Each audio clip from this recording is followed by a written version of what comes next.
పాకిస్తాన్తో ఇటీవలి ఉద్రిక్తతలు, ఆపరేషన్ సింధూర్ ఇంకా కొనసాగుతుండడం వంటి అంశాల నేపథ్యంలో కేంద్ర ప్రభుత్వం సాయుధ బలగాలకు కీలక అధికారాలను అప్పగించింది.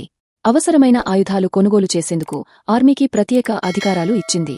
సుమారు 40,000 కోట్ల పరిమితితో అత్యవసర ఆయుధ సేకరణ అధికారాలను త్రివిధ దళాలకు కల్పిస్తూ రక్షణ మంత్రి రాజ్నాథ్ సింగ్ నేతృత్వంలోని రక్షణ కొనుగోళ్ల మండలి కొద్ది రోజుల క్రితమే ఆమోదముద్ర వేసినట్లు అధికారులు వెల్లడించారు.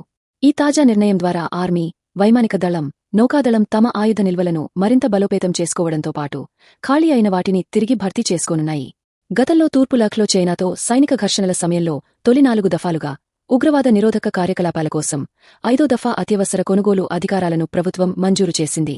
ఈ 6వ విడత అధికారాల కింద సాయుధ దళాలు సాధారణంగా అనుసరించే సుదీర్ఘమైన సేకరణ ప్రక్రియలకు బదులుగా వేగవంతమైన పద్ధతిలో ఒక్కొక్కటి 300 కోట్ల విలువైన బహుళ ఒప్పందాలను ఖరారు చేసుకోవచ్చు. ఈ కొనుగోళ్లను మూలధన, రెవెన్యూ పద్దుల కింద చేపట్టే వెసులుబాటు కల్పించారు. ఒప్పందాలను 40 రోజుల్లోగా ఖరారు చేయాల్సి ఉంటుంది. ఏడాదిలోగా ఆయుధాల డెలివరీ పూర్తి కావాలి. ఈ అధికారాలను త్రివిధ దళాల వైస్ చీఫ్లు వినియోగిస్తారు అని ఓ అధికారి తెలిపారు. ఈ అత్యవసర అధికారాలతో క్షిపణులు, సుదూర లక్ష్యాలను ఛేదించే ఆయుధాలు, నిఘా మరియు ఖచ్చితత్వంతో దాడులు చేయగల మందుగుండు సామగ్రి, కమికాజే డ్రోన్లు, డ్రోన్ వ్యతిరేక వ్యవస్థలు వంటి అధునాతన ఆయుధాలను, ఇతర మందుగుండు సామగ్రిని సాయుధ దళాలు వేగంగా సమకూర్చుకోనున్నాయి. ప్రస్తుత ఆర్థిక సంవత్సరానికి కేటాయించిన మొత్తం రక్షణ బడ్జెట్లో మూలధన, రెవెన్యూ సేకరణలపై ఒక్కొక్కదానిపై 15% పరిమితి ఉంటుందని తెలుస్తోంది.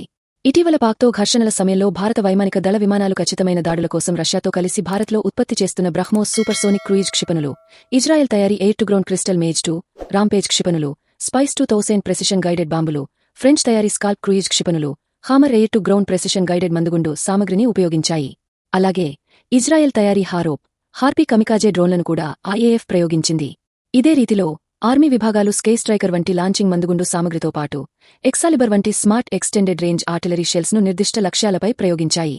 బహుళస్థాయి గగనతల రక్షణ వ్యవస్థలో భాగంగా ఇజ్రాయెల్తో కలిసి అభివృద్ధి చేసిన బరాక్ 8 మధ్యశ్రేణి ఉపరితలం నుంచి గగనతలానికి ప్రయోగించే క్షిపణులు, స్వదేశీ ఆకాశ్ క్షిపణులతో సహా అనేక రకాల ఆయుధాలను సాయుధ దళాలు వినియోగించాయని సమాచారం.